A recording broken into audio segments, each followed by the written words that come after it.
Thank you, Chris Matthews, and welcome to a special abbreviated version of Connected. I'm Ron Reagan. Monica Crowley, by the way, is on vacation.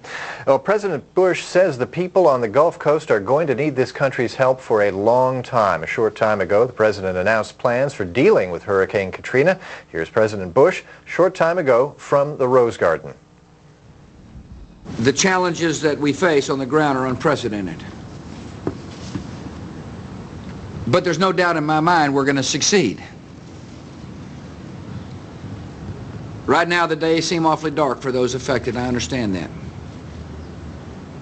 But I'm confident that with time, you get your life back in order, new communities will flourish, the great city of New Orleans will be back on its feet, and America will be a stronger place for it.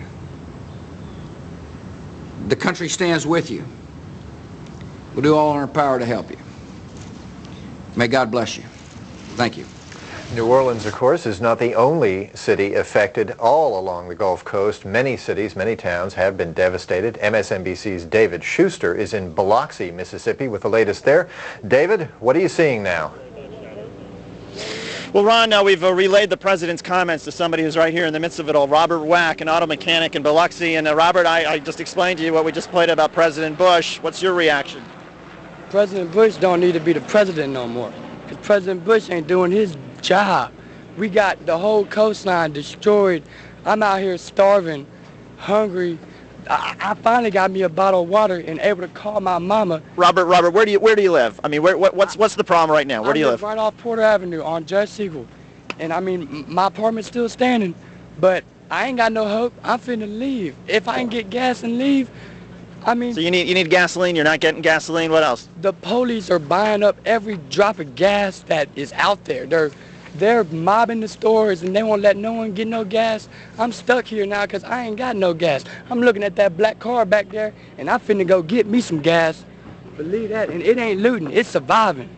As you can see, Ron, it's surviving. It's a pretty grim situation here. We just talked to somebody else, Robert, thank you. We just talked to somebody else who we had talked to one of the funeral home directors earlier who said there's the coroner's office, for example, is overstaffed, doesn't have enough staff, and as a result there are bodies that they can't pick up because the coroner's got to sign off, and you've got funeral home directors that want to pick up the bodies. And we just talked to somebody else whose uncle is lying in their front yard and has been there for 2 days, and they want to deal with that, but they can't because right now, of course, everyone's focused on trying to bring in supplies, trying to bring in water.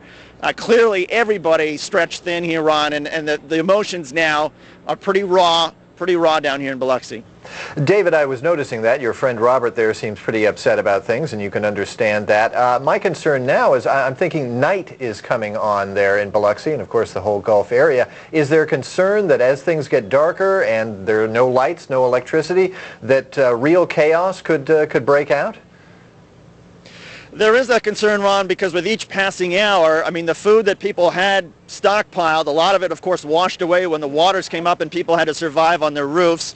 So whatever food people may have had may not be there. People are getting hungrier. People still, a lot of places don't have water. Gasoline, as you heard, is a primary issue. People can't get around. And I can't tell you the number of people, Ron, we've met who have kids, little kids, who are screaming and yelling, who they're hungry. I mean, it's a really tough situation, and while it's great, as these people say, that maybe help is on the way, the immediate situation is with each passing hour the situation gets more dire.